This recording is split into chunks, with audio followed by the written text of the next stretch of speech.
దివిసీమ గాంధీ ప్రపంచ తెలుగు మహాసభల రూపశిల్పి, విద్యా సాంస్కృతిక ఉద్యమకారుడు స్వర్గీయ మండలి వెంకటకృష్ణారావు జయంతిని ప్రతి ఏడాది ఆగస్టు 4న రాష్ట్ర ప్రభుత్వ ఉత్సవంగా నిర్వహించాలని ఆంధ్రప్రదేశ్ ప్రభుత్వం నిర్ణయించింది.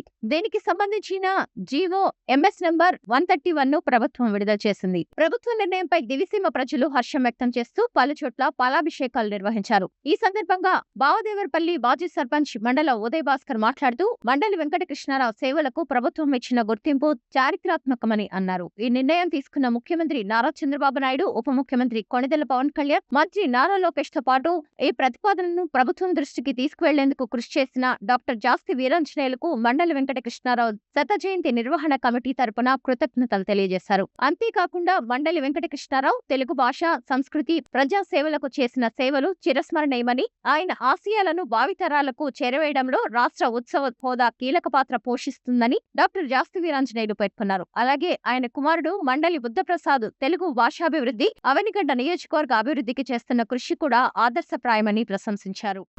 శ్రీ మండలి వెంకటకృష్ణారావు గారి జయంతిని రేపు ఆగస్టు 4వ తారీఖున రాష్ట్ర వ్యాప్తంగా అన్ని ప్రభుత్వ కార్యాలయాల్లో నిర్వహించాలని చెప్పని గౌరవ ముఖ్యమంత్రి శ్రీ నారా చంద్రబాబు గారి ఆదేశాలు ఇవ్వటం, వారికి కృతజ్ఞతలు తెలియజేయడం కోసం మనందరం ఇక్కడ సమావేశమయ్యాం. పెద్దల్ని గౌరవించడంలో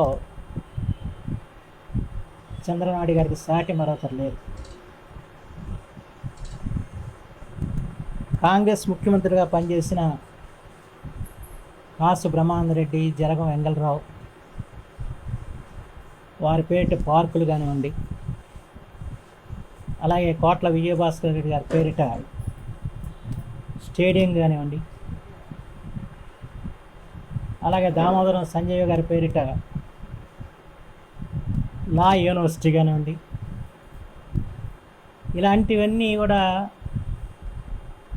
వారి గౌరవార్థం పెట్టింది మాత్రం చంద్రబాబు నాయుడు గారు. కాంగ్రెస్ పార్టీ పెట్టల, కాంగ్రెస్ ముఖ్యమంత్రులు, కాంగ్రెస్ పార్టీ ప్రభుత్వాలు ఏనాడో పెట్టల. అంటే ఆయన రాజకీయాలకు అతీతంగా ఈ రాష్ట్రానికి సేవ చేసిన వారికి తగిన గౌరవం ఇవ్వాలని చెప్పని భావించే వ్యక్తుల్లో గౌరవ చంద్రబాబు గారు ప్రథములు.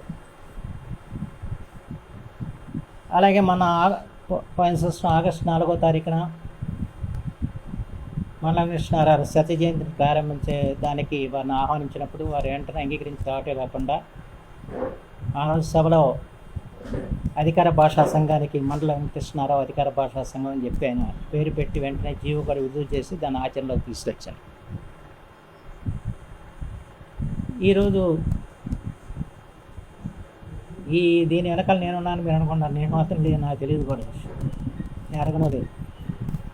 జాస్తి వీరాంజనేయులు గారని చెప్పిన అమరావతి కార్యాచరణలో ముఖ్యుడు, అలాగే జాతీయ పంచాయతీరాజ్ అభివృద్ధి ఉపాధ్యక్షుడు. ఆయన ఈ ఆలోచన ఆయనకు వచ్చింది తడుగా ఆయన ముఖ్యమంత్రి గారిని కలిసి మండలి వెంకటకృష్ణారావుకి తగిన గౌరవం ఇవ్వాల్సిన అవసరం ఉందని చెప్పి వారు చెప్పటం, వెంటనే ఆయన అంగీకరించి ఈ రోజున ఈ ఆదేశాలు ఇచ్చారు. అందుకు ఈరోజున ముఖ్యమంత్రి గారికి మేము ప్రత్యేకించి నేను హృదయపూర్వకంగా ధన్యవాదాలు తెలియజేస్తున్నాను. అలాగే ఉప ముఖ్యమంత్రి పవన్ కళ్యాణ్ గారు కోరుకుంటాను. అయితే ఇక్కడి గమనించాల్సిన అవసరం ఏంటంటే, ఈ రాష్ట్రంలో ఎంతోమంది మంత్రులు చేశారు కానివ్వండి, కానీ మండలి వెంకటకృష్ణారావు గారిని దేశ విదేశాల్లో గుర్తుపెట్టుకున్నారంటే దానికి ప్రధానమైన కారణం తెలుగు భాషా సేవ. రెండో కారణం దివిసీమ ఉప్పిడిలో వారు చేసిన విశేష సేవ. ఈ రెండు కూడా ఆయన్ని మరలేని పరిస్థితులు ఏర్పడ్డాయి.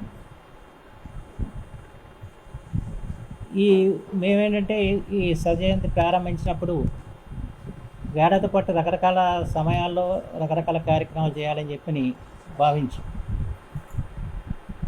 అయితే దీనికి స్వర్ణలత గారిని సందర్భంలో ప్రస్తావించాల్సిన అవసరం, దానికి ఆలోచన ఎలా వచ్చిందో తెలీదు.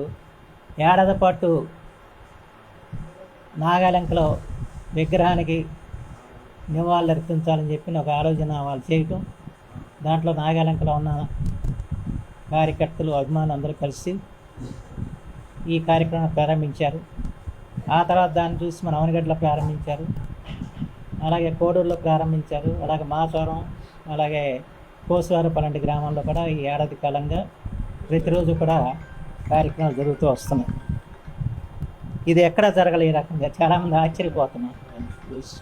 న్యాయంగా మీకు మాత్రం నేను ఎంతైనా కృతజ్ఞత.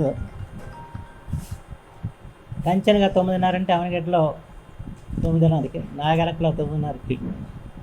ఎన్ని పనులున్నా కూడా, వర్షం వచ్చినా, ఎండ మండుతున్నా ఆగకుండా ప్రతిరోజు ఈ కార్యక్రమం నిర్వహించడం మీ అందరికీ కూడా నేను శిరస్సు ఉంచి నమస్కరిస్తున్నాను. మీ అందరికీ కూడా నేను రుణపడి కూడా మనసు.